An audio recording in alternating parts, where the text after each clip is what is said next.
Okay, very well. How many people do we have? Um,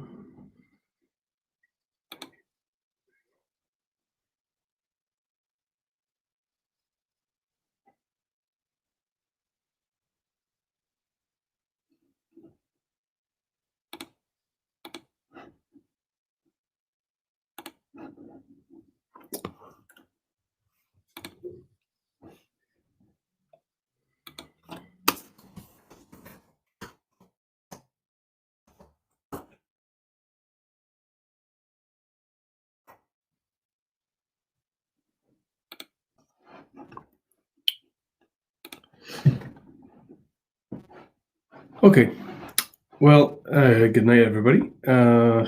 Thank you for being here. Another virtual tasting seems to be quite common these days, probably for the best.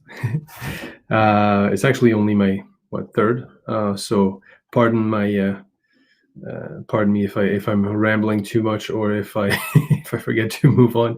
It's a little bit harder to how would you say this, pace yourself when you don't have the body language from the audience across from you. Well, I will start by introducing myself. So my name is Stephen Cameron. I am the international sales executive for Europe for Gordon MacPhail. So Gordon MacPhail and Ben Romig.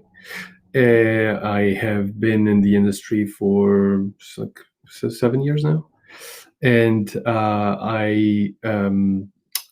I look after many European markets, including the Netherlands. So I've had the chance to meet the guys at Whiskybase on several occasions. So thank you first for having me. So Dirk, Menno, and CJ. Always nice to hear from you guys. Very honored to see that so many people have signed up for this and purchased their packs, and I think we have an interesting lineup tonight. So yeah, looking forward to that. I usually actually get to try some of our products more when I go to shows and do tastings. But I haven't even been in our office for quite some time, so I haven't actually tried all the whiskeys tonight. So I'm excited about it. So yeah. There is, just so you know, a slight delay between my feed and YouTube. So when it comes to questions, maybe at the end, I'll allow for, like a 10-15 second delay so I can see them pop up. But yeah, so let's get started then. So before I ramble about Gordon MacPhail and give you a little bit of background about the company, I would invite you to actually grab your first glass because I have sat at way too many tastings where the host just goes on, and you're 30 minutes in and you haven't even touched the first glass. So I will not do that. You will listen to me and my what I have to say with a glass in your hand, which is always more interesting for everybody. So this first whiskey is a Tormore, 13 years old. So I did get my very well done sample pack, I must say, which arrived right on time. So first, a little bit about the distillery, because I think, and a little bit about the range as well. So this whiskey, Tormore, 13 years old, is actually part of our discovery range.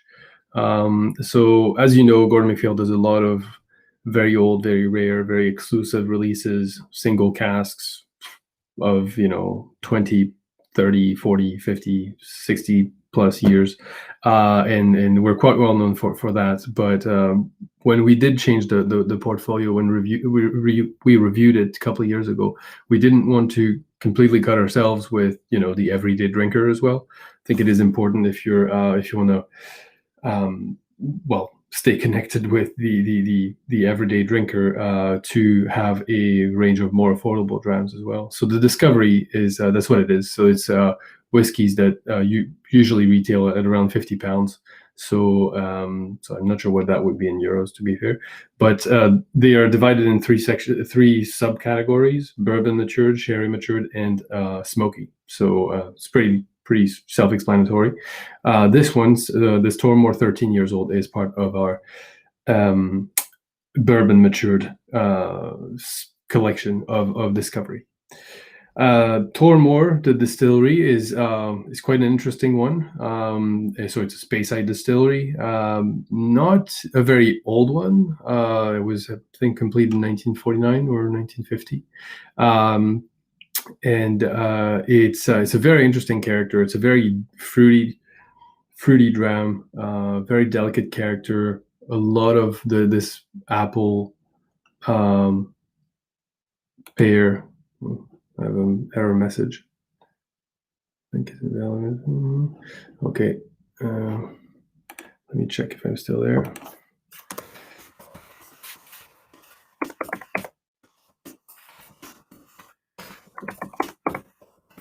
Hopefully it's still working. Okay, very well. Never mind. So it's just a chat that's being funny. So anyway, Tormore, very light and fruity character, lots of pears, apples, vanilla. It's a whiskey that it matures well in both bourbon and sherry casks. But for me, I find the Tormores that I've enjoyed the most were either in bourbon barrels or hogsheads, or eventually in refill sherry casks. Because of this lighter character, it doesn't do as well in very active casks. So first of all, sherry hogshead, for example, would not, in my opinion, be well suited for this type of new make. The reason why Tormore has such a light style is from the production side, they use purifiers on all their stills, both wash and spirit stills, which increases the copper contact during distillation. And so you do get a lot of this, tropical fruit. There you go. Somebody's mentioning this. In older expressions in particular, I would agree with that as well. So yeah, Tormore, very beautiful distillery as well. It has this distinctive feature. It doesn't, I call it the steampunk distillery, because it has this kind of almost Art Deco look to it. It has a copper-clad roof. And it's all green now, obviously. It's just a beautiful distillery. It almost looks like a cathedral, and you actually will pass it almost inevitably if you're driving from south going north into Speyside on the A941. It literally just like it's right past the distillery. So very beautiful distillery that makes a great whiskey that I find is a very good first dram, because it is, again, on the fruitier side, but lighter. This one is bottled at 43%, so it will not also affect your palate too much for what's going on after. And also a great value. So there you go. Speaking a little bit about Gordon MacPhail. So Gordon MacPhail is an independent bottler. I'm sure you've heard about them before. Whiskybase is also an independent bottler in their own respect. Gordon MacPhail was one of the oldest independent bottlers. We cannot say the oldest, because that wouldn't be true. There is a name that is older than us, but we are the, I would say, oldest continuously family-owned independent bottler, if you want to split hair, because the company was created in 1895 in Elgin. So Elgin being the capital of Speyside, so literally surrounded by distilleries. And so originally it wasn't necessarily a whiskey business. Gordon MacPhail was more of a grocery store, really, which was Elgin had a lot of money. It may be a rural community, but in the Victorian era, you had a lot of rich landowners, distillery owners, estate owners, and these people would gravitate towards Elgin to do their shopping. And so Mr. Gordon and Mr. MacPhail decided to open this shop on South Street in Elgin in 1895 and start distributing and selling, so not just whiskey, but also all kinds of goods in their shop. So imported chocolate, tea blends, tobacco, lots of wine, so including port, sherry, deli meat, cheeses, coffee. I don't know if I've mentioned that. So it was very much a kind of a one-stop shop, but more orientated towards higher quality goods at a fair price. And that is really what the business model of that place was. Eventually, the whiskey side of the business grew. So in the early days, it was more a blending operation where they would buy stock of whiskey from the neighboring distillery and do home blends, which was the classic thing that all the big blending companies that you know today, the Johnny Walkers, the Chivas, the Buchanan's, the Black and Whites, Buchanan's Black and White a little bit different, but Chivas, Johnny Walker, and Ballantine's, these and Teachers were all shops that started blending whiskeys and put their name on it, and those are the brands that you know today. So obviously, they went down the blended whiskey route. Gordon MacPhail always had a strong attachment to single malt, which was quite unusual for the time. Even more so when in 1915, one of the first employees of Gordon MacPhail, a man called John Urquhart, who had joined the company from the very early days as an apprentice, eventually grew from within the ranks. And in 1915, he became the sole owner he became a senior partner of Gordon MacPhail. And he took the interest for whiskey and single malt whiskey more specifically to the next level. They started bottling more and more. They started selecting. So what Gordon MacPhail was doing back then, and to a certain extent still does today, is that we don't actually buy casks from distilleries. What we do is we have filling contracts with distilleries. So we have our own supply of sherry casks, for the most part, but also bourbon barrels, hogsheads, you name it. And these casks are sent to the distilleries to be filled with new make spirit. So we do have control over the quality of the wood that the spirit will mature in. And that's something that they were already doing in the early days, since they were importing sherry, bottling the sherry in Elgin, selling it through. And those empty casks would then be sent at the various distilleries to be filled with new make spirit and aged for usually a longer period of time than what was common at the time. You have to remember that for the longest time, whiskey was matured, like by law, the 3-year rule is only 1916. Before that, there was no minimum aging. Most of it would have been maybe 3, 4, 5, maybe 8 tops. The first commercial single malt really was Glenfiddich, and it was an 8-year-old. Anything older than that was really old by in those days. So Gordon MacPhail not only was specializing in single malt, but specializing in older single malts, which is something that John's son, George Urquhart, who joined the business in 1933, took even further. I'll talk a little bit more about George in a little bit once we get to the Connoisseur's Choice range in just a little bit. So I actually enjoyed my Tormore, so I'm a bit sick, so don't judge me if I don't actually finish my glasses.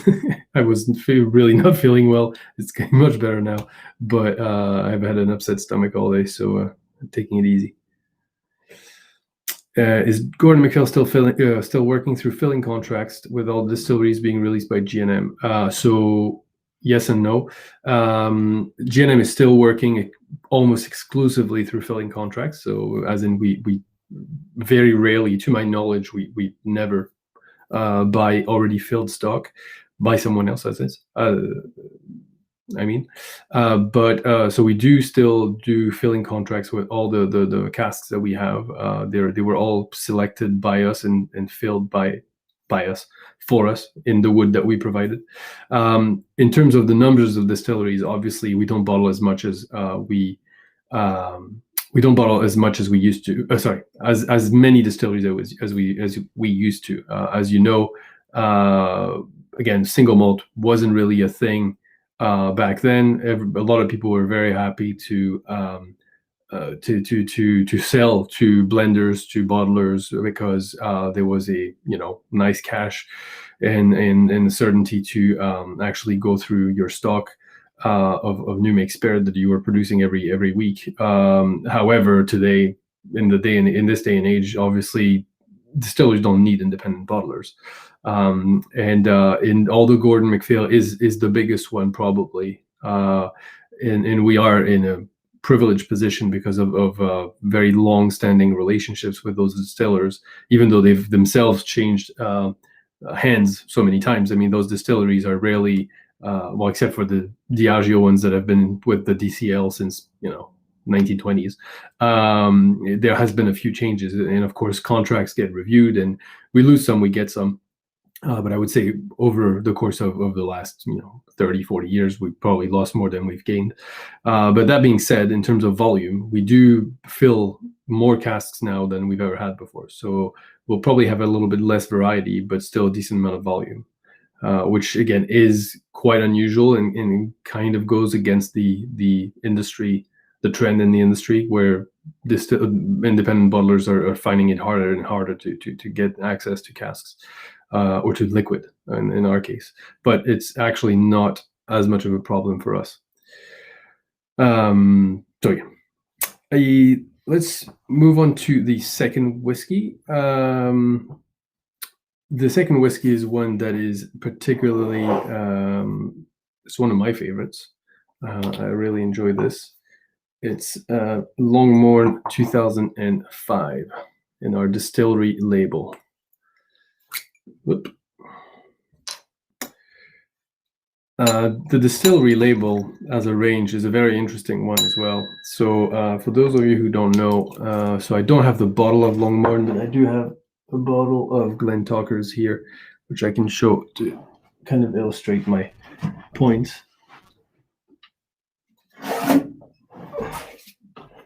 The distillery labels have these very authentic classic labels, which haven't actually changed for the most part since, I don't know, some of them probably since the 1940s, maybe before. Namely Linkwood, Mortlach, and Longmorn are the ones that I don't think I've ever seen a different labeling for these. They've been really a classic label. The reason for that is because they were actually licensed bottlings. So meaning that we were actually authorized by the owners of the distillery to bottle and market the single malt in a almost official manner. We were not the only ones to do it. You may see, well, it's quite rare now because it's disappeared over the years, but these labels, we were not the only ones to actually use them. But the difference is at the bottom, ours would mention bottled by Gordon and MacPhail in small letters here, but it would also say proprietors, for example, trademark of proprietors, in this case Glentockers, Allied Distillers. In the case of Longmorn, it's probably the historical label, so it's probably Longmorn Glenlivet Distilling Company or something like that. But the stock, the liquid was sold to us, filled into our casks, and once the whiskey was matured, we would actually get the official approval from the owners of Longmorn to bottle that whiskey as single cask in a semi-official manner. So again, we were not the only ones, but we're the only ones who survived and can still do it today without ending up in court, because that's what would happen if you tried to do that yourself, probably. So these are very long-standing agreements that are still honored, and even though obviously Longmorn has an official range now, it's not always been the case. I think before the 15-year-old from I don't know, 90s, maybe 80s, I don't think there was one. So these distillery labels were the only ones you could find, really. Same with Linkwood, Mortlach, Linkwood 15, Mortlach 15, Linkwood 25, Mortlach 25, also part of our range. Strathyla is a new one. Is another one, sorry, not a new one. There is a new one coming up. Bottle at 43%. However, it will be changing. We have started to bottle that range at 46 now. So 46 and chill filtered, which is really what the market is asking for. So we've heard the call. We are now increasing the bottling strength on the distillery label, since it's a slightly more premium range. So we thought it would deserve the extra oomph. So let's have a nose.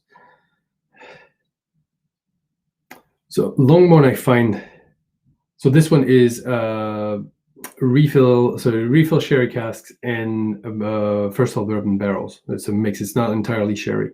It's predominantly sherry, but there are, I think, a couple of bourbon barrels in the vat.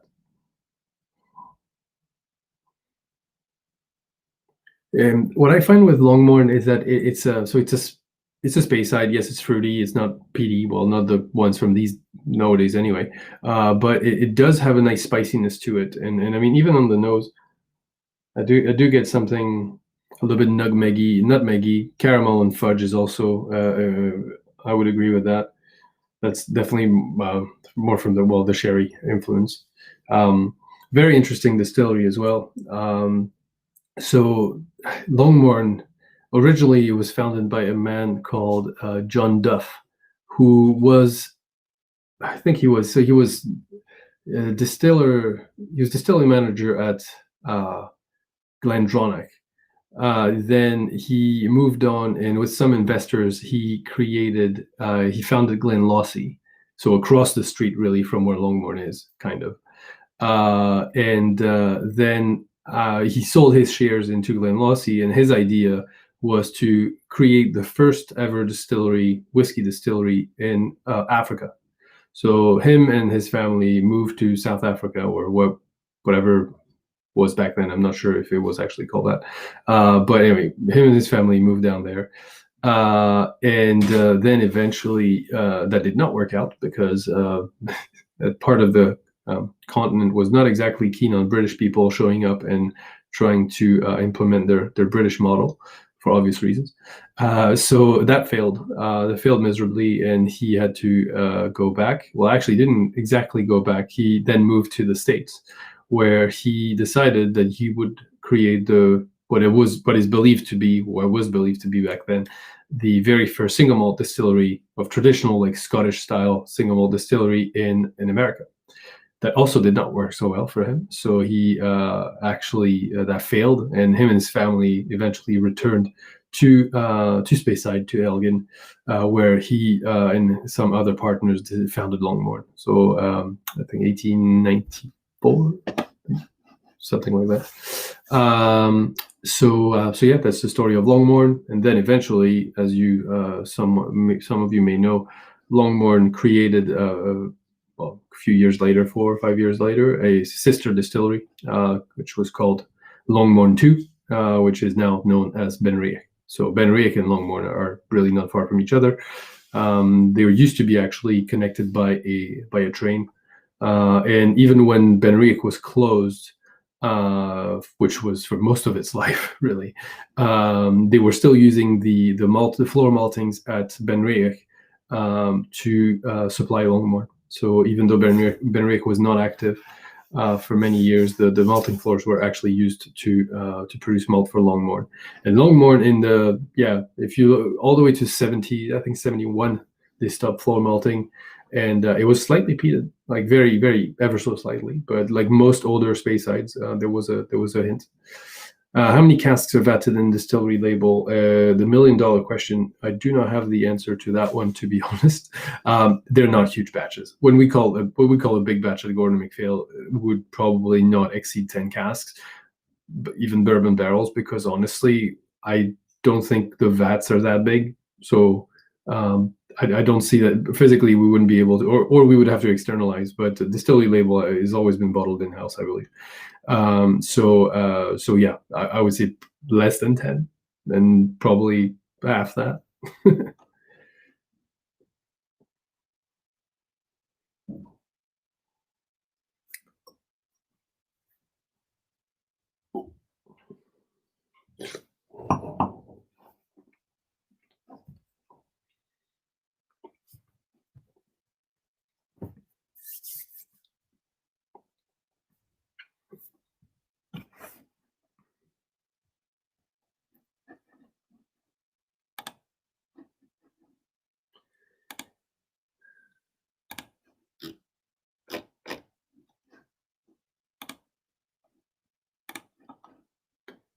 Okay.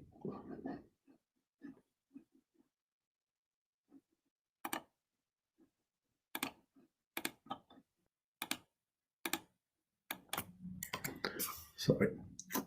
Let's go back to it. Yeah, it seems pretty popular. I mean, Longmorn is always a winner in my opinion. It's not always an easy one. It can be a little bit overpowering for some people because again, it hides itself pretty well. it is on the slightly spicier side. So even though this whiskey is at 43%, I do find that it has a bit of a, like, not a bite, but it has a bit of a kick to it from the aromas. We do bottle Longmorns regularly, and not just in this range. You will see some Longmorns occasionally in the Connoisseur's Choice range. We did like a 99 bourbon, which was like a first fill bourbon, but it was dark weirdly for a first fill. No, first fill hogshead, and not sherry, like first fill bourbon hogshead, and it was like 60%. Which, don't ask me why. Sometimes our whiskeys can be have quite the high strength. The Angels seem to be leaving us alone here in Elgin in some way.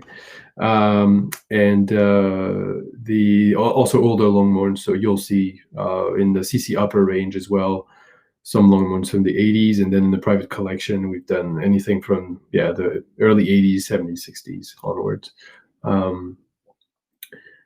So yeah, if you like Longmorn, and if you like sherry Longmorns in particular, always keep an eye. That's definitely something that does show up in our offering every now and then. So I guess we will move on to the next one. So the next one is slightly different because we are leaving the world of Gordon MacPhail for a second to actually look into Benromach. So Benromach Distillery, it's an interesting one as well because it wasn't, it's making a name for itself. But when Gordon MacPhail bought it in 1993,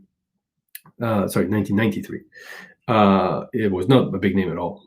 Really, it's a distillery that used to be owned by several people. Obviously, if you look at the history of a distillery, it's usually changed hands many times before ending up in whoever owns it today in their portfolio. But Benromach was no exception. So it was created during the whiskey boom, the Victorian whiskey boom at the end of the 19th century. If you look at this last 10 years of the 19th century, it was like 36 distilleries in Scotland that were created. Why? Because blended Scotch was exploding. So the Johnnie Walkers, the Dewars, the Ballantines, the Buchanans, the Black and Whites, you name it, all these like huge blends, or that were getting huge at the time, were having such a success, and a myriad of others as well, that it was really it was taking a lot of the stock of aged Scotch whiskey, and so even though they were blends, they obviously were sourcing their material or their ingredients, single malts, from all the various distilleries around Scotland. So because there was basically a problem with supply and demand, a lot of the blending companies started to either buy existing distilleries or build new ones to secure the flow of single malts for their blends. So in that last 10 years, from 1890 to 1900, in the Patterson crisis, 36 distilleries just saw the light of day. Some of them obviously lost now, but many of them still around. So Benromach is one, Ardmore, Aberfeldy, Balvenie, Longmorn, Benriach, so many. I couldn't list them all. And Bunnahabhain, I think, also around that time. So they were here to produce a lot of whiskey from the start, but not necessarily with at least back then, the intention was not really, the focus was not on single malt, because the market just wasn't there.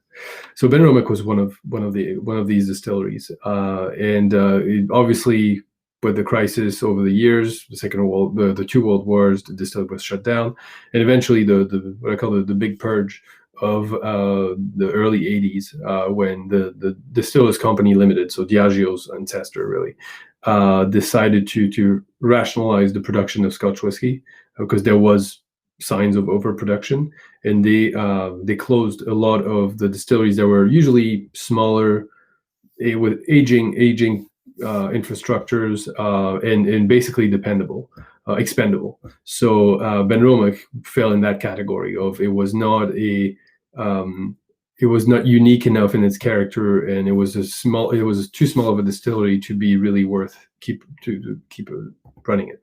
So they closed it in 1983.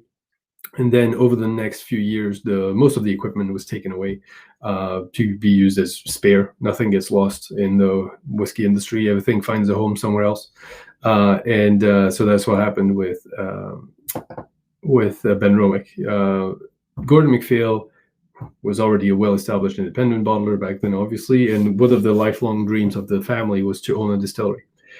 So the Urquhart family, who is still since 1915 still the sole owners of the company, even though they haven't changed the name, decided to buy that distillery. But again, it was very much a shell of a distillery. There wasn't much left. So they bought the rights, the building, the rights to the name, some stock, some aging stock that was in the warehouse, and then eventually it took them 5 years. So they bought it in 1993, and in 1998, the spirit started flowing again at Benromic. So last year was a big, 2 years ago was a big year for us. It was the 120th anniversary of the distillery and the 20th anniversary of the and the 20th anniversary of the Gordon MacPhail ownership and the restarting of Benromic. So this whiskey that you're trying is the brand new that just landed in the Netherlands. Well, not literally landed, but a few weeks ago, a couple of weeks ago, maybe. Maybe a month. Is the 21-year-old. So Benromic 21-year-old is the oldest expression of Benromic in the classic range. So that is as in produced since the reopening. We do bottle older Benromics. So we had a 35, a 40, a 45, and then some old vintages. These were all pre-Gordon MacPhail, the pre-Gordon MacPhail stock, 21 years old, and everything else, the 10, the 15, the cask strength, the peat smoke, the organic, all of this is done since the reopening. So yes, somebody mentioned smoke. So in the early days of the restarting the distillery, the malt that we were using was not as smoky as what we use today. When today we use a 10 to 12 ppm in the barley as a requirement, we were probably closer to 6-7 20 years ago. For the first few years, it was closer to that. So it might be reminiscent, but is very, very discreet if you compare to obviously the 10, because it's still very you can identify in the 10 very easily. But in the 15, which even though it's a little bit more subtle, it is still there as well, especially more on the palate in the finish. You do get a lot of the smoke that still comes through. In the 21, less so, because the malt was slightly less peated, and also it's older. It's also not the darkest in color if you compare to 15. If you look behind me, I have both 10 and 15, and the 15 is still a little bit darker than the 21, and that's because the 21 uses a lot of the American oak sherry butts, and so it's not only sherry, it's the sherry and bourbon, predominantly sherry, but the sherry casks in that whiskey are predominantly American oak sherry butts, which means larger casks and American oak. And even though it's seasoned with Oloroso sherry, they tend to not produce as dark of a whiskey that when you use first fill sherry hogsheads, which are predominantly, well, a mix of American and European oak, but that's predominantly what's used in the 15. So that's why the sherry influence is they're still there, but they're very different. So it's actually a good exercise if you ever want to do the comparison. So yeah, Benromic 21-year-old, quite excited to produce, to come up with that one. Of course, I will address the elephant in the room, which is the change of packaging. Obviously, you have a lot of very passionate people in whiskey, and sometimes you just cannot touch certain things. And I mean, as always, the most vocal people are usually the ones that like something the least. So we've read all kinds of things on social media and whatnot, but I don't know. It's obviously a big change. There was a reason for that. I mean, we have how would you say this? We are growing. Benromic is growing, but if we want to grow it even more, we had to go with something a little bit more striking visually.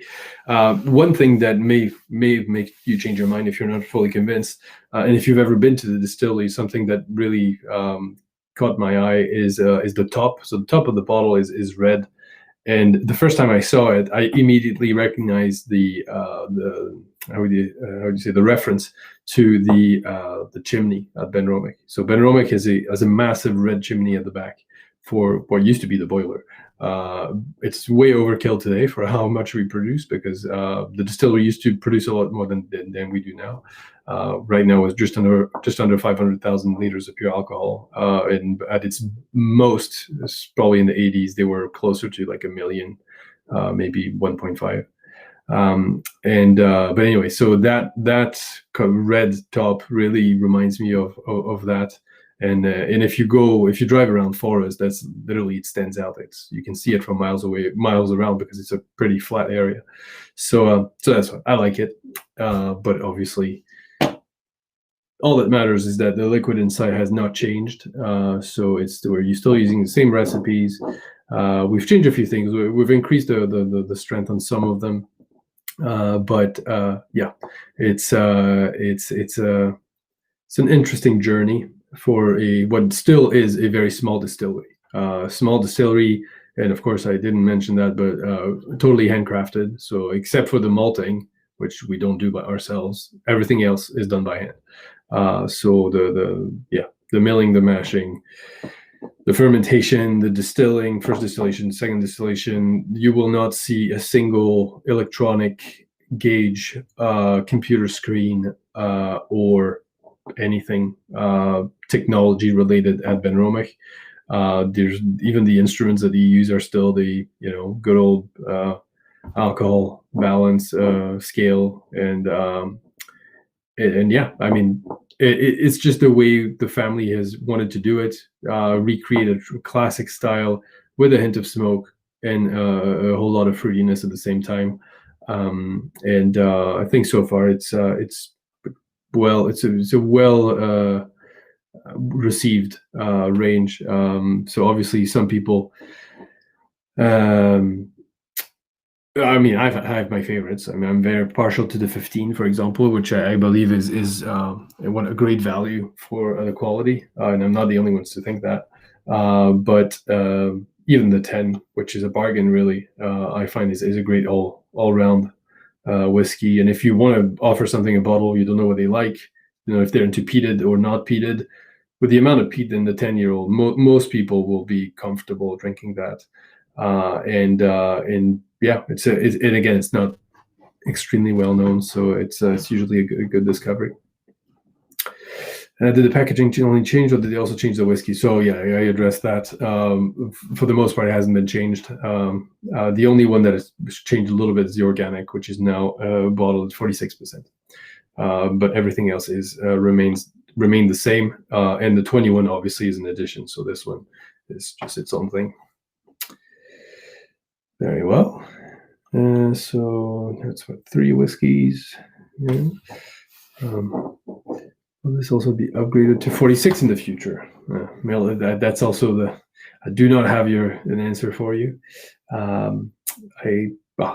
think some of us were kind of hoping that they had done it this time around, but more alcohol also means raising the prices, and so we decided to keep the price the same with the rebrand, which is unusual. You will notice that when a brand changes their packaging, they tend to increase the price accordingly. We didn't. Benromic stayed the same. I think Benromic has been the same for the last 2 years, virtually the same. So yeah, we had to stick with the 43%. So some of them, we have a cask strength whiskey, vintage cask strength, which is around 10 years old. We have the organic, which is 46, the peat smoke, which is 46. The other core range products, so the 10, the 15, the 21, are 43%, lightly chill filtered. So when I say lightly, I mean we don't lower the temperature. We lower the temperature to 3 Celsius as opposed to minus. temperatures, which means that yes, it will stay clear, but we won't remove as much of the oil as is normal, as is normally the case for bottling at 43%. So it's a debate that we can have, but at least it's that's the way we do it. Well, are we ready to move to the next one? If we will finish early, I mean, I'm more than happy to take more questions. It's hard when you don't see the people and see if people have finished their glasses or are still working on them, or if they're just looking at their watch and just walking away. It's happened before.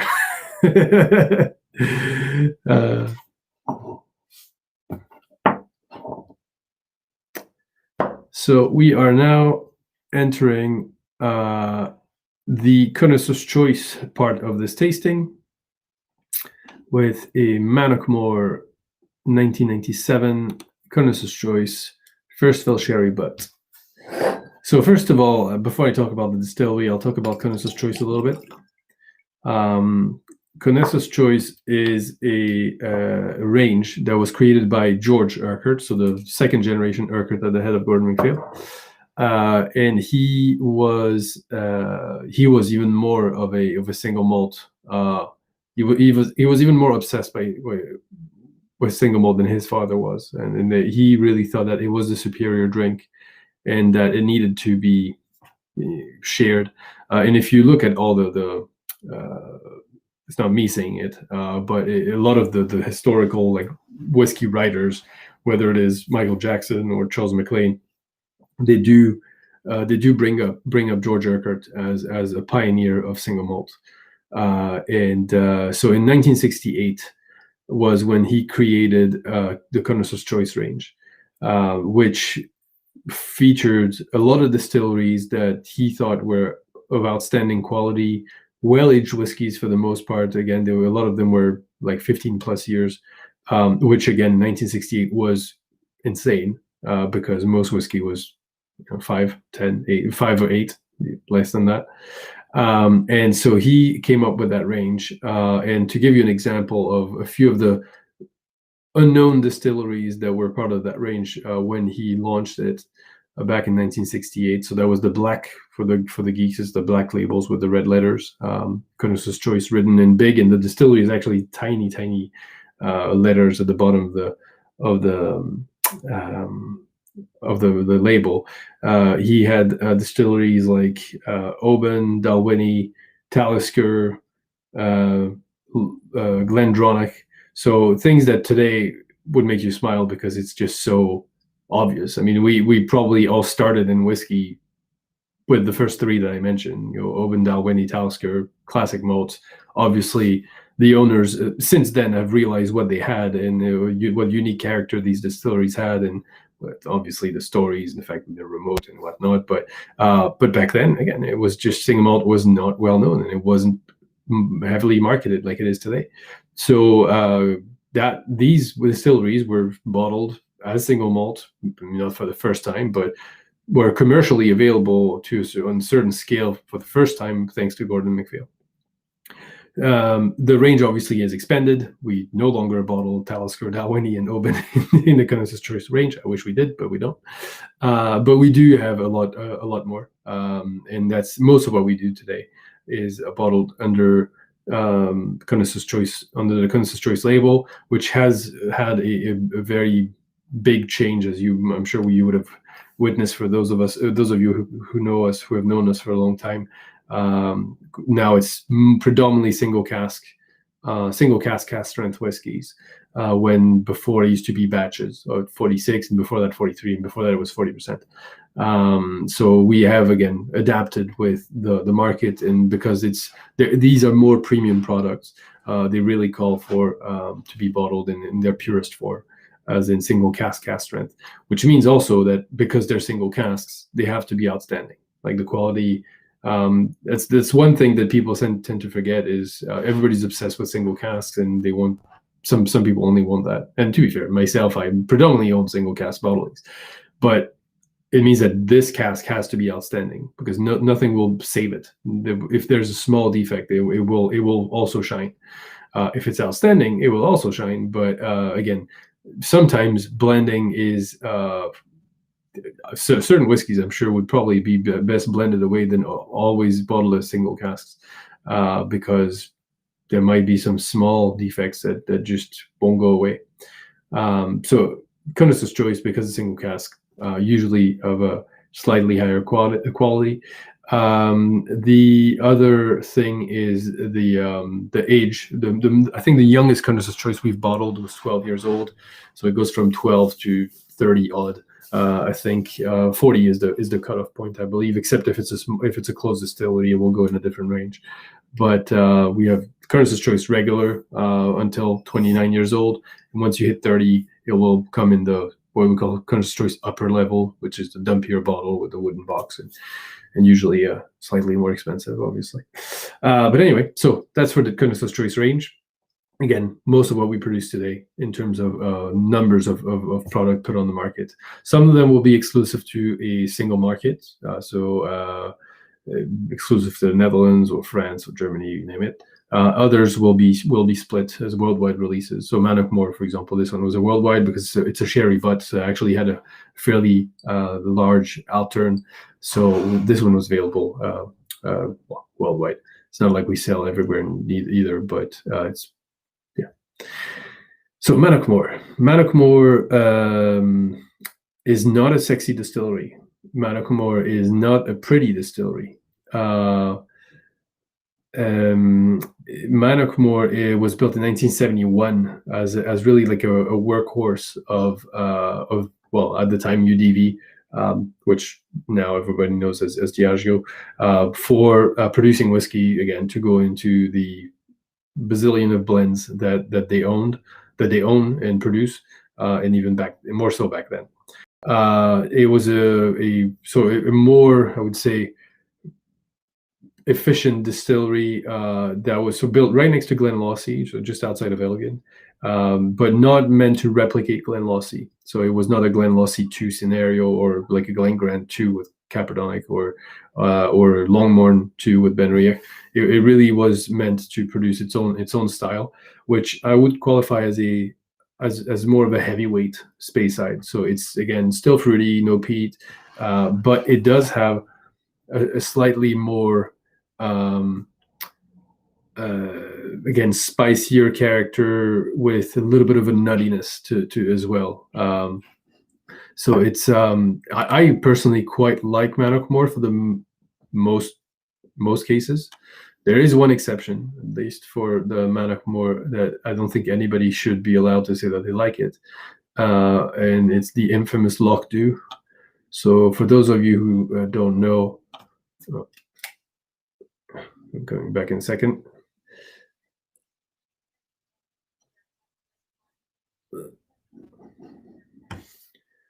So Loch Dew was the black whiskey that was released by, well, again, it was UDV at the time, I think. And it was supposedly whiskey that was aged in heavily charred barrels, and that's why it was black, which actually turned out to not be entirely true. It was black because there was way too much spirit caramel in it. And they actually got slapped for it by the SWA, so they had to pull out the product. So it was short-lived, and it is now a collector's item, which you can buy for way too much money at auction, because it absolutely tastes horrendous. So don't do that. But Mannockmore, this one I really enjoy. It does have a slight milkiness as well.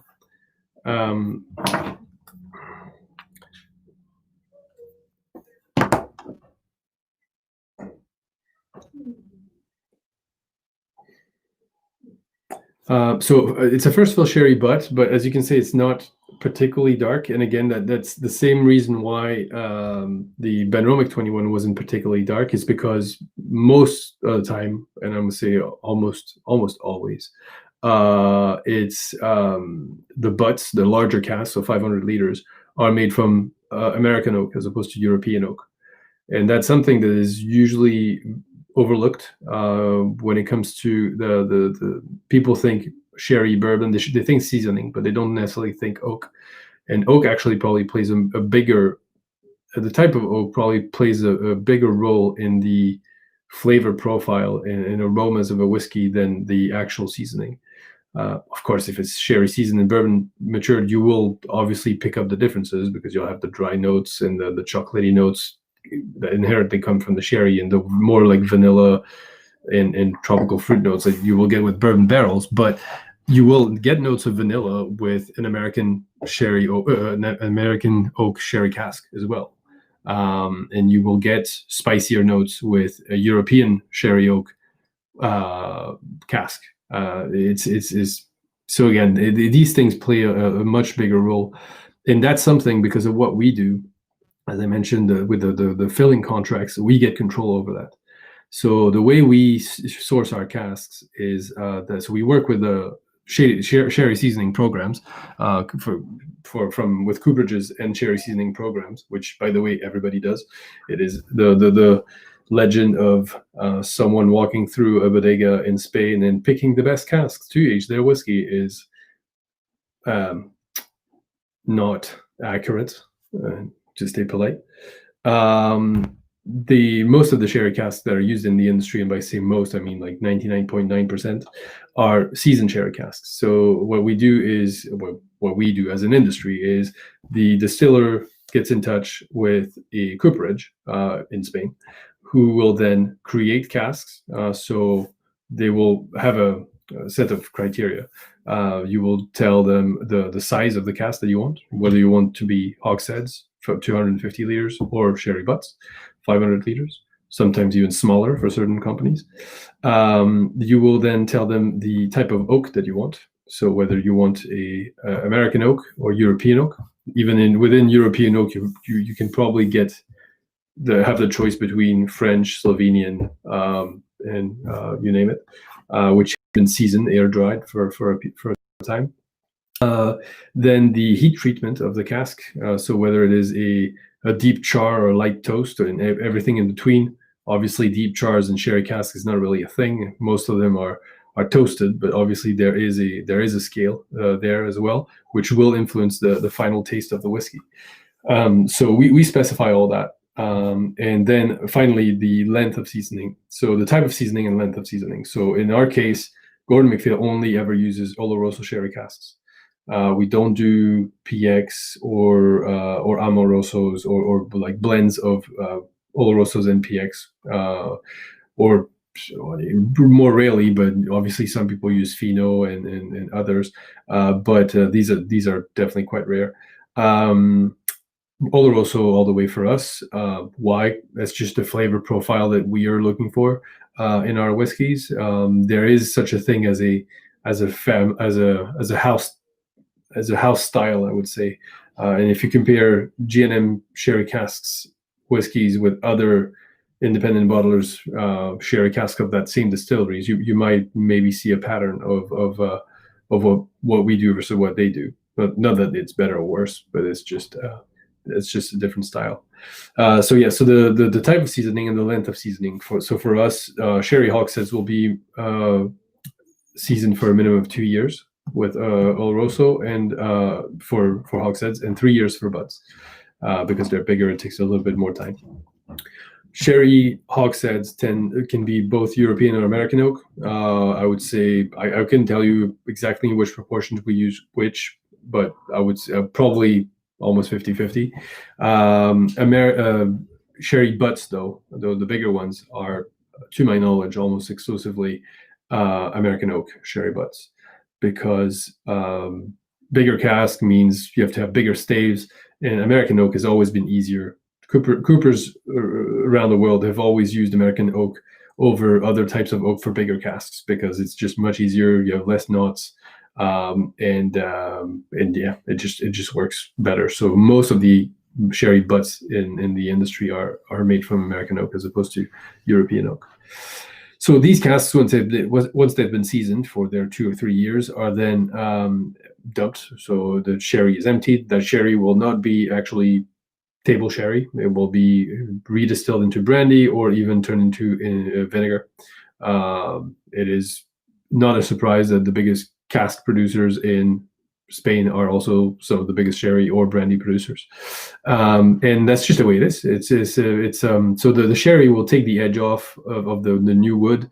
It will give it the flavor of said sherry, the nuttiness, chocolatey notes, spicy notes, and then sorry, and these casks are then shipped to Scotland, or Spain, or Ireland or Japan, or you name it, whoever uses sherry casks, and filled with new mix spirit by distillers. So that's how it's been since, well, I would say probably started in the late 70s and definitely became more of a thing in the 80s, because in 1981, a law passed in Spain that you can no longer bottle sherry outside of Spain. So when originally the distillers would age their whiskey in transport sherry casks, which would have been used to literally transport mature, finished sherry ready for consumption from Spain to the UK, or even the Netherlands, which used to be a big country for sherry. And then rather than sending back empty casks to Spain, they would just sell them to the distillers locally. That was what a sherry cask was historically. These casks disappeared after 1981. They were already dwindling, but 1981 marked the end of it because of that law that meant to keep jobs in Spain, which we do the same, by the way, in Scotland. Single malt can only be bottled in Scotland. So yeah, it's that's just the way it is. Long-term planning process. You're working many years in advance for selection of casks before to put the whiskey into a cask. That's right. It is a long process. Basically, the way Gordon MacPhail has always worked is they don't fill casks for themselves. They fill casks for the future generations. And the one rule that they've always had and stuck with for all these years is that they would you have to leave the business in a better shape than it was when you joined, as in with more inventory, more casks in the warehouse than it was when you joined that company, for the family members I'm talking. So they've really been careful at the rate at which they bottled things, and the way they treated the business. They could have cashed in many times. They could have sold. I'm sure they probably get offers all the time to someone who just wants to, I'll just buy your whole business. Not that it's something that we really talk about, but I wouldn't be surprised. I mean, almost all family-owned whiskey businesses get offered, and sometimes, I mean, the numbers would just make your eyes water. But that's just not what they're not in it for the money as such. They're in it for a family legacy as well, and you can tell that many family members are active in the business. Whether they are there in the capacity of like a brand ambassador, like Stephen Rankin, or Richard Urquhart, who's in sales, like myself, looking after America, and then Stuart Urquhart, who's also involved, but from the whiskey supply, so quality control, contract negotiation, and the more operational side of things. So it is very much their baby, and yes, they work with the long-term plan is the years in advance. And right now, you might have heard that Gordon MacPhail is going forward with a new distillery, a second distillery in the Cairngorms, which will be called the Cairn. And that's also long-term planning. I mean, that whiskey is not going to be sold for many years. I mean, I don't know. I hope I'll probably still be there, hopefully. But it's all very much long-term planning. Yes. Manowar is always good. This is one of Jim's the best I've ever drunk. Well, there you go. I'm happy to hear that. That is a very good news. Yeah, again, Manowar. Like we have a lot of I would just say underrated distilleries in our portfolio. Things like Speyburn, things like Glendullan, that sometimes people at shows or whatever, they would probably just not. It wouldn't trigger them. Like they would just gloss over it and not necessarily think much about it. And because quality casks makes all the difference, they try it and they're like, oh wait, this is amazing.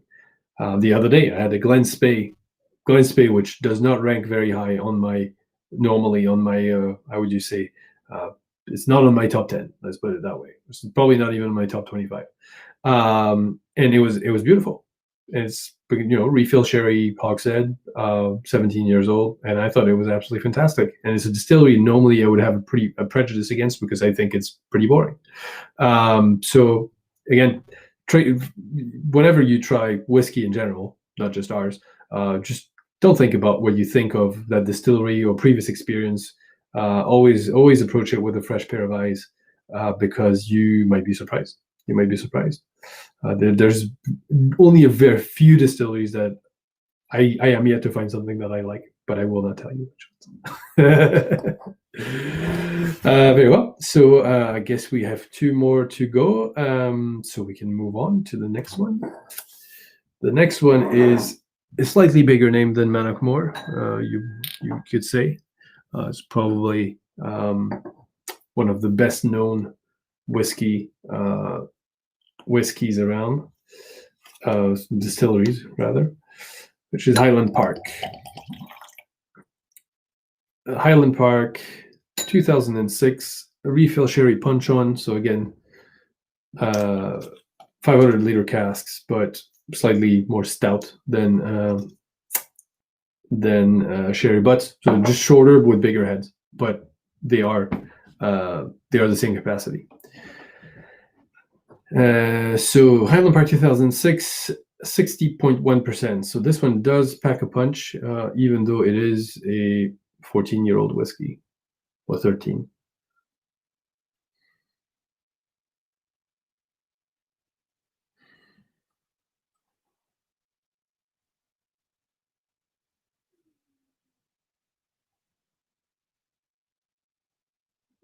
So I must say I'm quite biased. I do like my Highland Park, just like many people, I'm sure.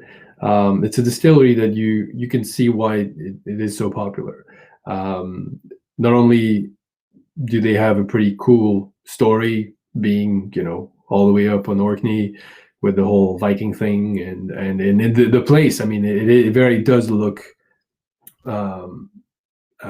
It's very authentic looking, dark walls and kind of there is an atmosphere around the distillery if you ever visit. But it's also an outstanding whiskey for the most part, I find.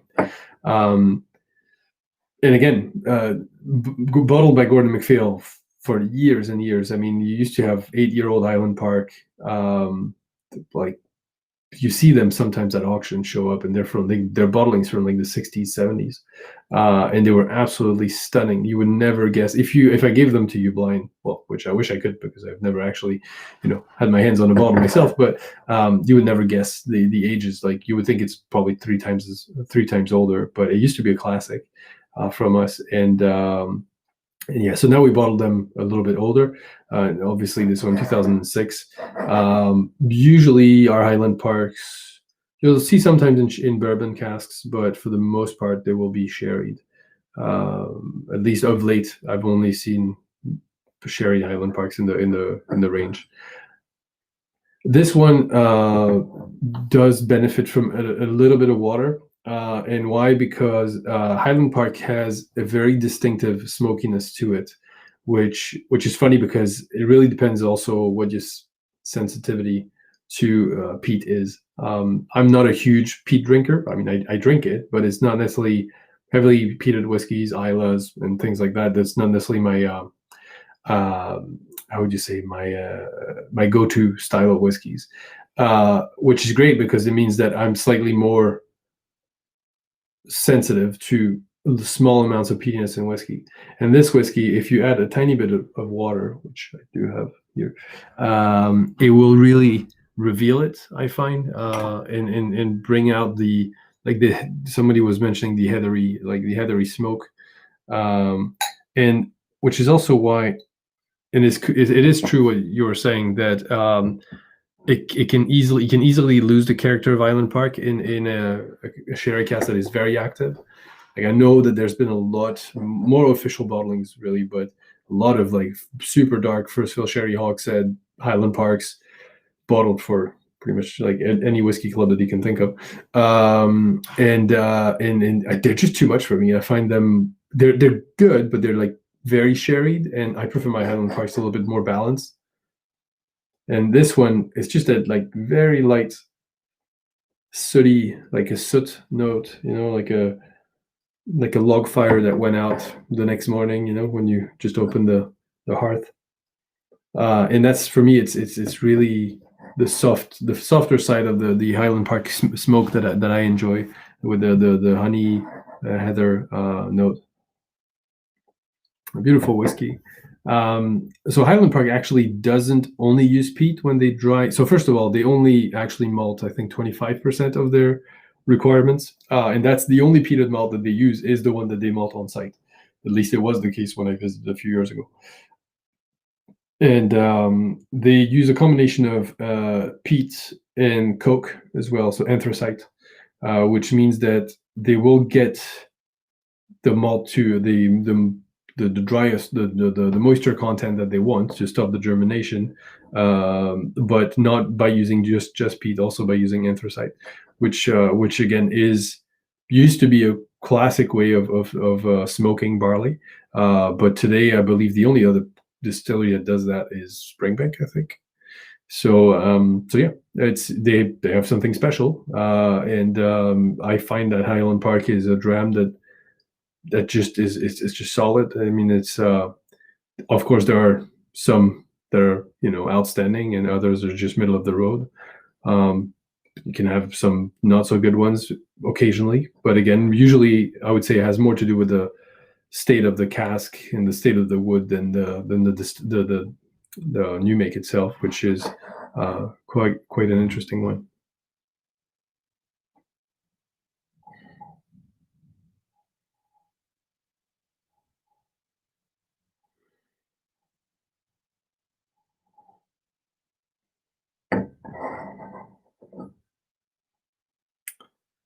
I'm not a big. So somebody was asking, was wondering what you could do with something like Lefroy. Um, I'm not sure. I'm not a Lefroy expert, I must say, because I've had, I don't know, I can't remember the last one I've had, to be honest. Because with independent bottlers, you just don't see them anymore. I mean, we used to bottle them some years ago, but definitely haven't seen one from us but I was gone before I even started. But even other independent bottlers, it's becoming really rare and extremely expensive. But I'm glad you enjoyed this Highland Park. It's we've had a really good series of Highland Park recently, and this one is a good example. This one is actually in Europe. You can only find it in the Netherlands.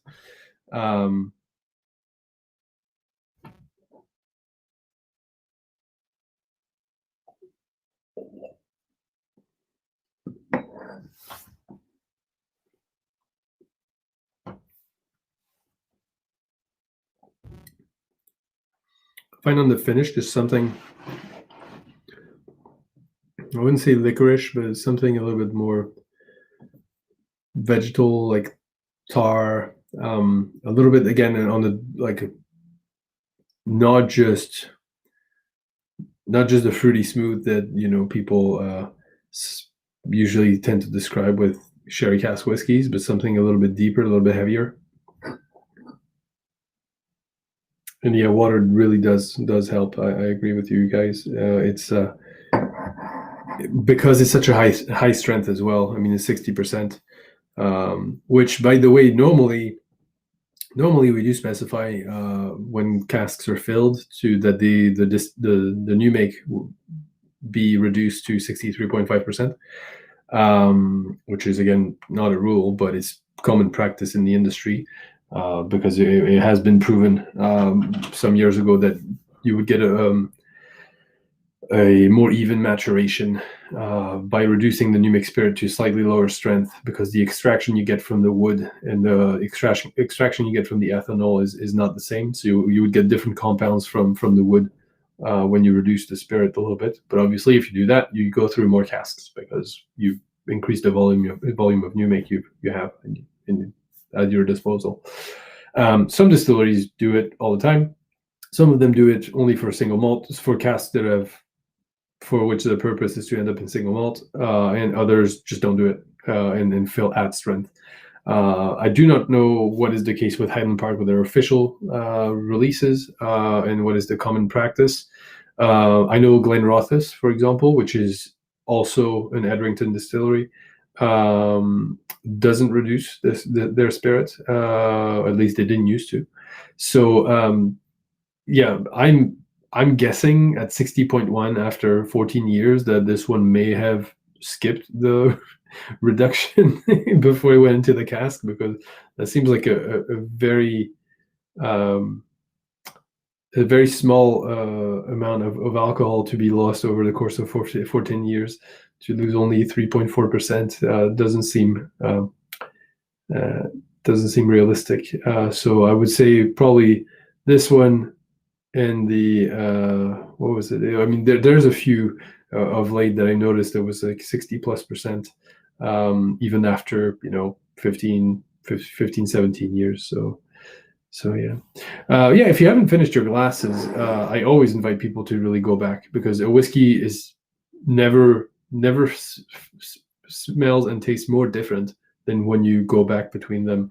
Your nose also has evolved, and has probably woken up from the very first one, and moving on to the last one.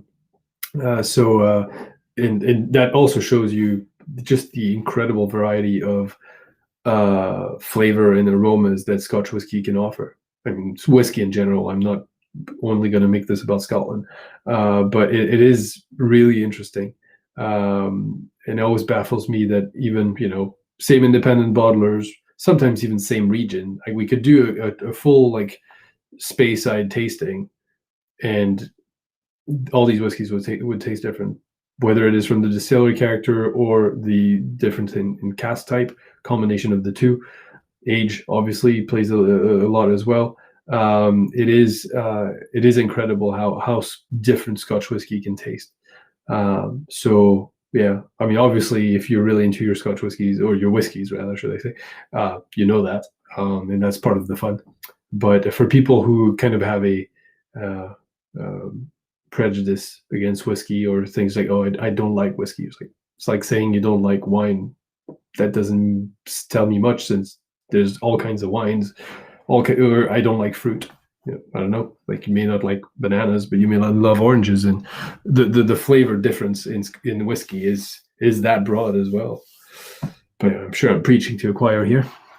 So anyway, those are the first two Connoisseur's Choice, and we will now move on to our third and final Connoisseur's Choice and final whiskey of tonight, which is a Caol Ila 2004 refill sherry butt, 58.9%.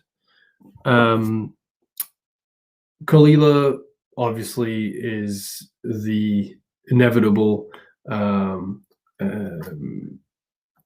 contender when it comes to Islay whiskies, because especially with independent bottlers, it's pretty much the only one you really see regularly now. And there's a reason for that. It's because Caol Ila accounts for a quarter of the production of Islay. So Islay has 9 distilleries operational. Caol Ila is just the one, and it produces a quarter of the production of the island, the total production of the island. So massive distillery, but also very consistent.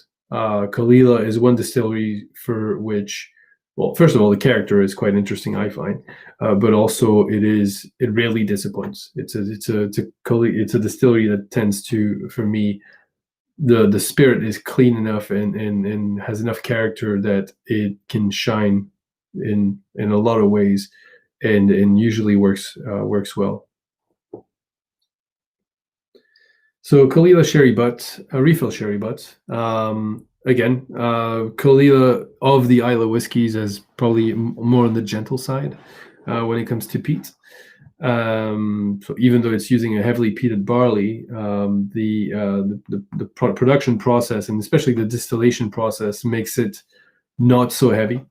One fun fact about Caol Ila is that they use the exact same malt as Lagavulin does.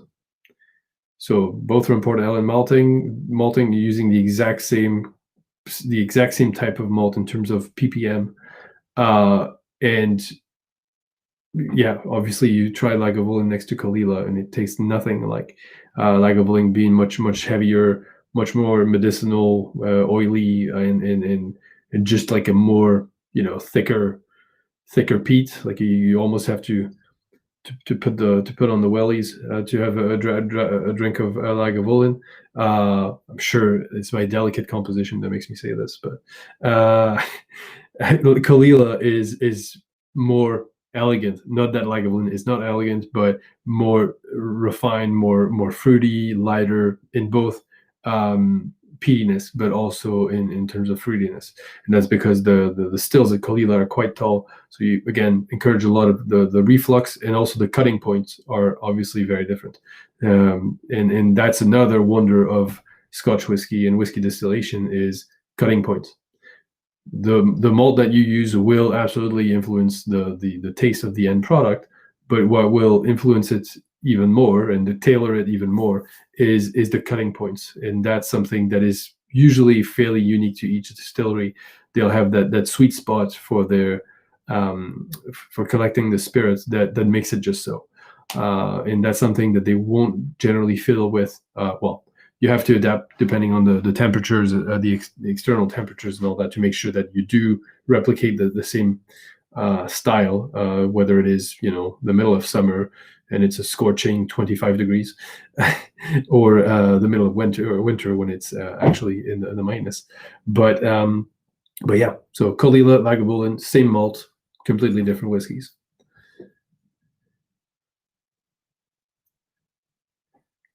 Again, it is quite high strength, 58.9. I would say feel free to add some water. I always err on the side of caution. I always start with virtually nothing, just 1-2 drops, little drops, because some whiskeys actually don't take it that well. Peated whiskeys normally tend to behave reasonably well with the addition of water.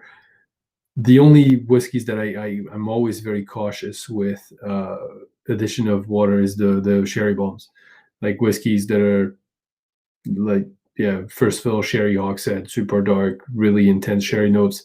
Water, personally, I find tends to degrade it a little bit, or really reveals like the lesser desirable aromas in a sherry cask. So sometimes it can be a bit cardboardy. But peated whiskeys and refill sherries, like lighter cask influence, I find water is almost always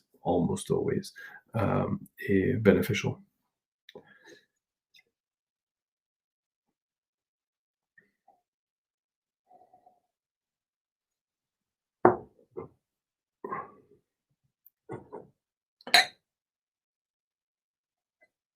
Some funny anecdote about Kalila is was it 2 years ago, 2 or 3 years ago, Gordon MacPhail released, without actually making much noise about it, to be honest, um, a very old Kalila. And I remember my boss at the time approached me, and he was like, because well, he knows that I'm more of the geeky kind, so usually people come with their geeky questions. And he mentions like, oh, they found this old Kalila, and we're thinking about bottling it this year because it's I think potentially could be the oldest Kalila. I'm not sure, but do you know of anything? Do you know what's the oldest Kalila on the market? And I mean, after some research using Whiskybase, the inevitable, I found that the oldest Kalila ever bottled was actually, I think, an official bottling. Well, it was a 35-year-old official bottling from Diageo special release some years ago, and then I think there was another one from like maybe Sestant or something that was slightly older than that. But these were the two that I could find on Whiskybase, which usually means it's probably the only ones that exist. And the whiskey, the cask of Kalila that he was referring to was actually in 1968. That was a 50-year-old Kalila, and that would have been the oldest Kalila ever bottled. So in our private collection, we bottled the 1968 Kalila, which turned out to be the oldest Kalila ever. And again, probably most people don't know about it. And for the Isle of Geeks, 1968 would have been in the original distillery, because the Caol Ila was completely rebuilt in 1971, 1972. So that was history in a bottle. Like literally, probably the last cask, one of the last casks ever of the original Caol Ila distillery. So completely different style, completely different flavor. Uh, much oilier, much more Isla-like and heavyweight than well, not heavyweight, but more like the shucked oyster type of that you have in very old Islas, like old Ardbegs and that kind of stuff. That's what it tastes like. It was absolutely beautiful. But hey, it's gone now. So I mean, you might be able to find it, but at auction or something. I won't tell you how much it costs. Is CC always full maturation, the cast stated, or do you finish in the series? So we do actually have once a year or twice a year, but I think the last couple of years when we've only done it once, a batch, so not single cask, but a batch finish. Sorry, a batch of a wine finished connoisseur's choice. So last year we did the first one was a Caol Ila finished in Hermitage casks. I think it was 14 years. So I think it was like 10 years in bourbon, 4 years in Hermitage, red Hermitage cask. Then the year after that, we did another Caol Ila Hermitage. Then a few months ago, we did a Le Dig, or Le Chic, 2008 Hermitage finish. And I believe there will be a Caol Ila wine finish in Sassicaia, I think next year. So yeah, we do occasionally wine finishes, but not like regularly. And usually it's one big batch. So as opposed to being a single cask, it will be maybe like 5-6 casks, and they will usually have 45%. So these are not cask strength. It's not something that again, we do it a little bit when we think it works with the spirit. However, we do not intend to just go wild with the finishes. I mean, plenty of bottlers will do that for you, where they will finish whiskey in every possible type of wine you can think of, from the faraway land of some obscure Eastern European country. So we don't really specialize in the finishing business, but we do it on occasion. We do it more regularly with Ben Romick, actually, where we do pretty much yearly Hermitage and the Sassicaia finish. We've done a what else? Cisac, so it's the Medoc. So yeah, occasionally is the answer.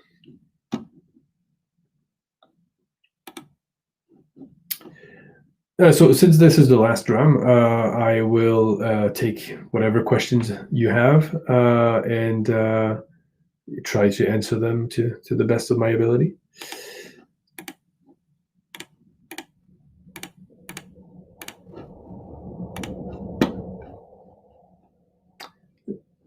So if I do a quick poll though for tonight, I did get a lot of praise.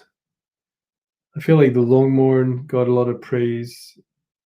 The Mannockmore and the Highland Park seems not in that order though. Probably Highland Park first, Mannockmore second, and Longmorn third. If I just from the reactions that I've seen, I mean, obviously not everybody expressed their opinion, but and I would probably, I would agree with that, but it really depends on the day. I find, as far as I'm concerned, my ultimate rule is to never drink the same thing twice, and I'm lucky enough that in my house I don't have that problem, unless it's really a belter. But yeah, so some days I will prefer one whiskey, and then the next day another one. And I find even a whiskey that I didn't enjoy so much that one day, I tried it 2 weeks later. Maybe the bottle had like the level had dropped a little bit, and it's better. I find, especially for heavily sherried whiskeys, they tend to be better at like the second half of the bottle, if you drink them over the course of a few months. So yeah.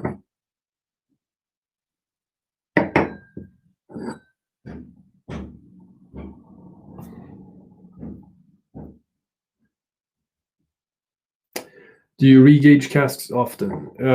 Yes, we have to. Although we do have surprises occasionally.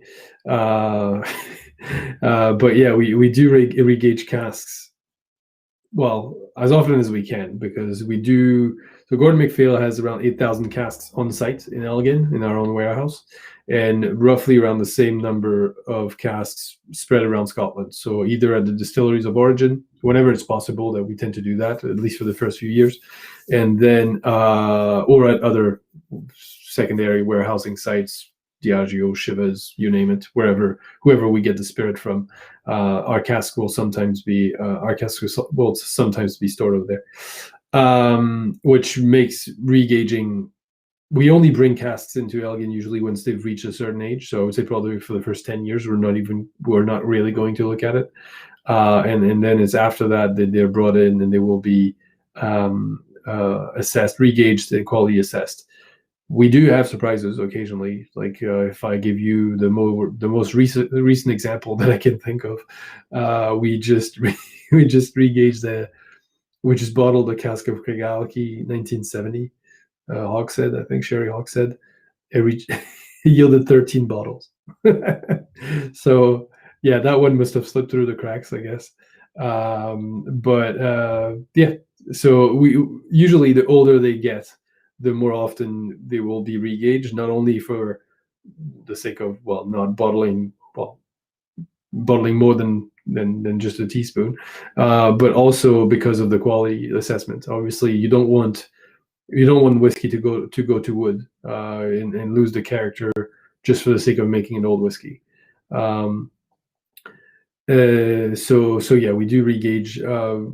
The older they get, the more often they will get regauged to make sure that we're on top of it and that the quality is still there. The finish will always be stated. It will. We don't actually do. So, and when it says refill sherry, it does mean fully matured in a refill sherry cask. It has not been re-racked. Uh, we don't actually. So as I mentioned, except for the wine finishes, we don't do finishes. Like a standard Connoisseur's Choice bottle that is not in the wine finish range will be a single cask that has, if not matured in the same cask its whole time, has been re-racked eventually, but not that you would know that, but re-racked in the exact same type of cask, just in case the cask was not performing appropriately.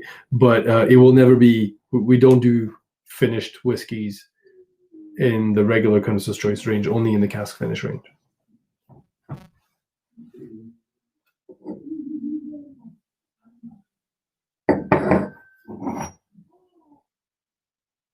The Longmorn smells much sweeter than it did earlier. They do get a lot of that cocoa powder now.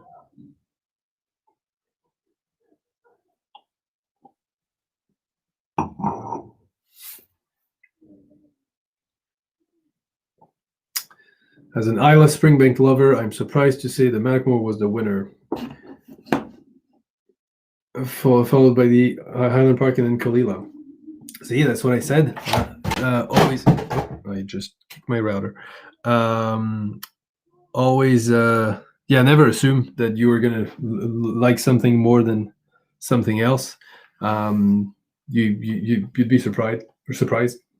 Uh, and again, Mannockmore, not a famous distillery, and definitely not definitely not a beauty. If you if you ever drive past, you can't go all the way up to it, but I guess you could probably. But if you drive through Burnie just outside of Elgin, you'll see Glenlossie, which is slightly prettier, and then the back Mannockmore, which is just not pretty. Looks more like a treatment plant than anything, but it produces a very interesting whiskey. So, and again, right spirits, right cask. Pretty, it might do great things. So yeah.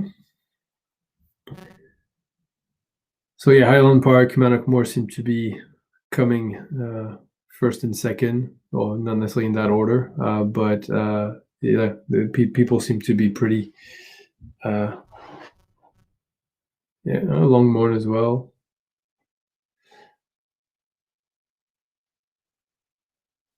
But yeah, so everybody's different. And again, if you try these whiskeys tomorrow or even in 6 months from now, your ranking probably would be different. And also the whiskey absolutely does evolve in the bottle. Like if you have the bottle at home and as it oxidizes, I find a lot of whiskeys that I usually for the better, in my opinion. So yeah.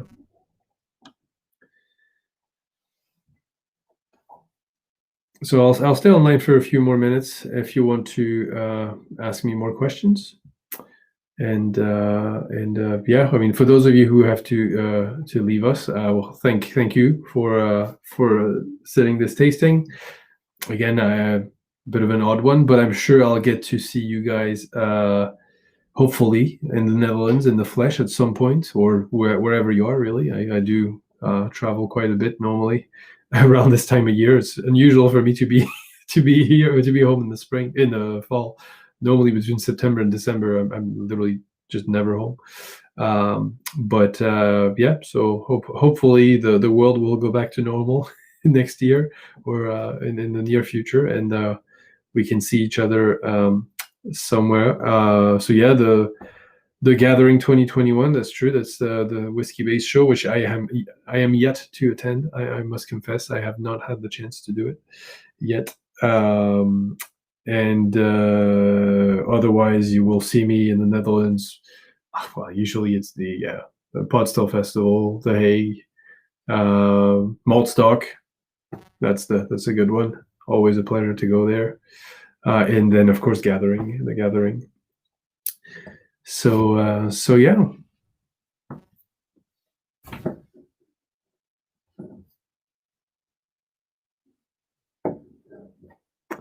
Well, I'm glad you enjoyed it. I think hopefully it was not complete nonsense.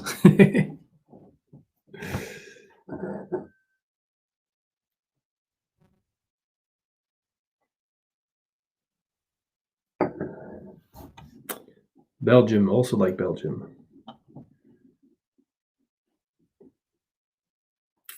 Well, thank you.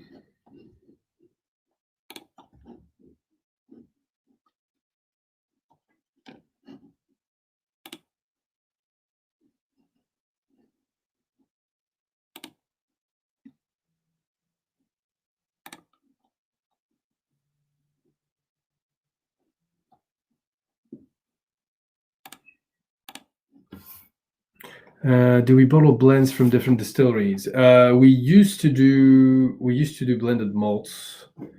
We had some weird brands, Highland Fusilier, I think it was called, the blended malt.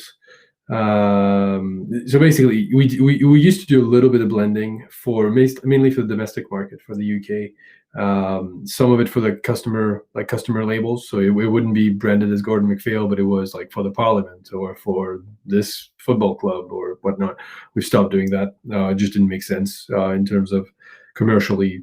It's just not really what we wanted to promote. So we don't do that anymore. And we did have our own brands of either undisclosed single malts or blended malts. So you had Glenavon, Glen Fraser, Highland Fusilier, which I believe was a blended malt. There was something special as well. It was called. I don't know. Like we had a few. We don't do them anymore. It stopped. It stopped a while ago, to be honest. Like, I don't think we've bottled these since I've joined the company, and that's been at least 4 years now. So yeah, no more blends from Gordon MacPhail. But that being said, if you do find them, they tend to be quite good because a lot of the stuff that would go into these blends would probably be like way better quality than what you would get in most like cheap blends. And I've tried some of them, and for especially for the cost, like you can still find them in the Netherlands in like old dusty shops.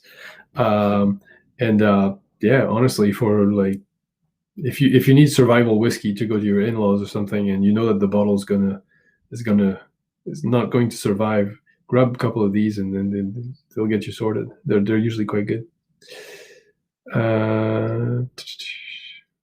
Well, thank you. Hello from Portugal. I have not had the chance. I don't think we have an import in Portugal.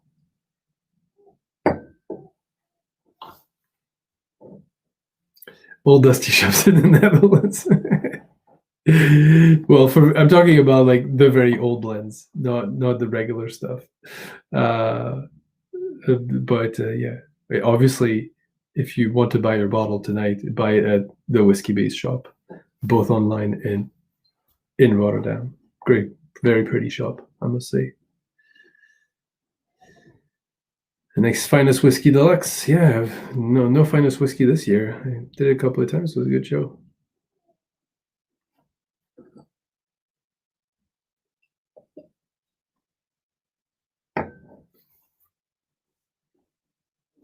Happy Thanksgiving. I almost said it earlier in case wasn't sure if it was relevant, but yeah, happy Thanksgiving. I'm actually have not caught up on the game, so see what the Lions have done to the poor Texans, or vice versa. Either way, not great teams.